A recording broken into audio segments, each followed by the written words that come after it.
लाई, धान की लाई फूली, एक एक दाना दो दो दाना उसमें पंडित जी डलवा देते हैं या आप लोग डाल लेते हैं।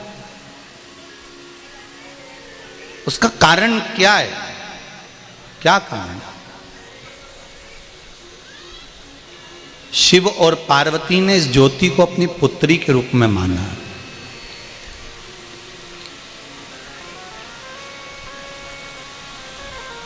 एक बार श्री गणेश जी महाराज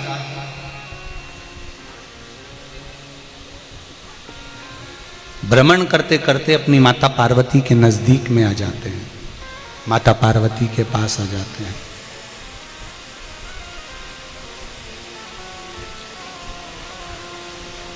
पार्वती मैया ने पूछा, गणेश कहां से आ रहे हो तुम? किस जगह से आ रहे हो? गणेश जी महाराज कहते हैं, मां मैं गया तो बहुत दूर था,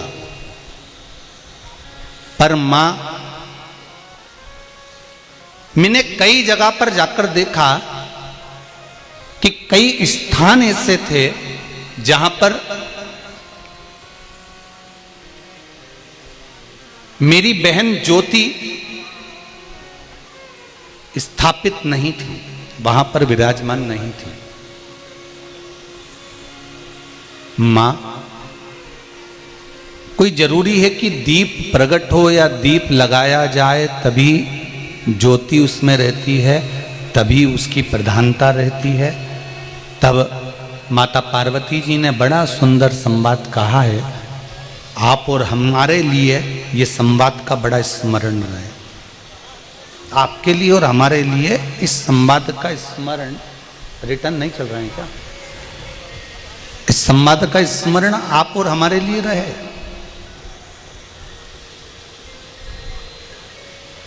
माता पार्वती जी ने कहा, गणेश सुनो, जिस मंदिर में अखंड ज्योत नहीं जलती, जिस मंदिर में अखंडता की ज्योत का प्रभाव नहीं है, उसका मतलब यह नहीं होता कि यहां पर ज्योति विराजमान नहीं है या ज्योति यहां पर नहीं है। सुनो गणेश, जिस मंदिर में शिखर होता है, शिखर जानते हो आप लोग?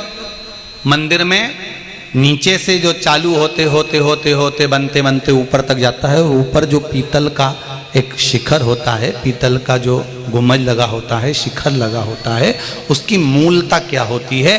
तो गणेश, जिस मंदिर में शिखर होता है, और अगर मान लो मंदिर में शिखर नहीं है, मंदिर में अगर घंटाल भी लगा हुआ होता है, तो भी उस मंदिर के अंदर ज्योति विराजमान अपने आप रहती है। उस मंदिर में अगर दिया नहीं भी लगा तो उस ज्योति की प्रधानता रहती है।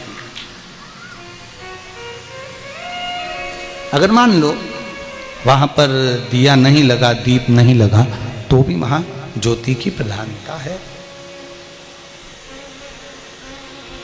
अब एक बात अपने घर के लिए समझ लेना बहुत अच्छे तरीके से। अशोक सुंदरी शिव महापुराण की कथा कहती है, भगवान शंकर का संवाद कहता है, आजकल तो आरओ पॉइंट हो गए तो लोग मटका रखना भूल गए, हंडा रखना भूल गए, पर आज भी मारवाड़ियों में एक रीति है,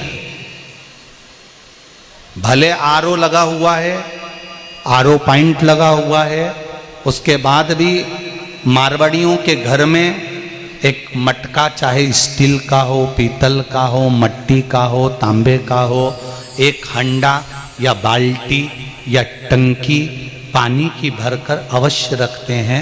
उसका कारण क्या है?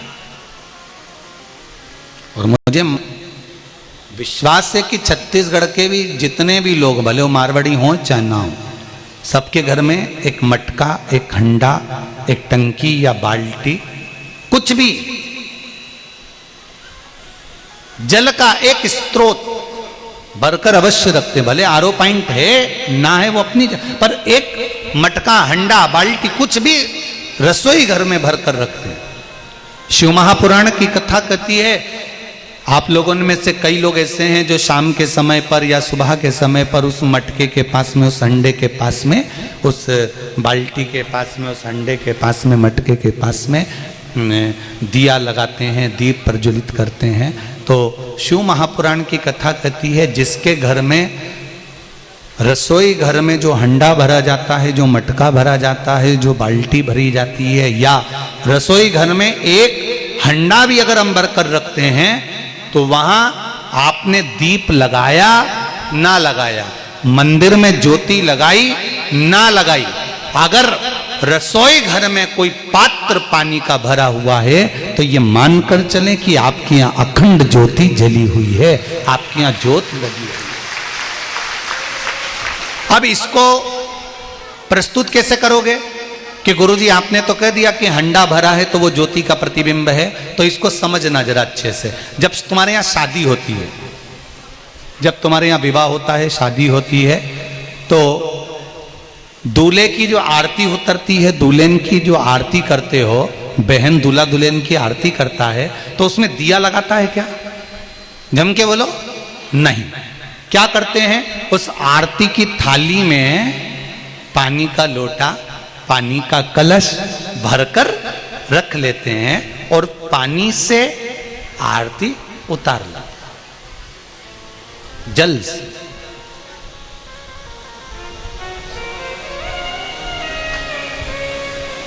कई ब्राह्मण लोग, कर्मकांड कराने वाले चतुर विद्वान ब्राह्मण जब पूजन कराते हैं तो एक चम्मच जल में उससे भी आरती करा देते हैं। उस जल की आरती का महत्व क्या है? दूल्हा दुल्हन की आरती कर रहे हो तो उस जल की आरती का महत्व क्या है? उस जल की आरती की मूलता क्या है?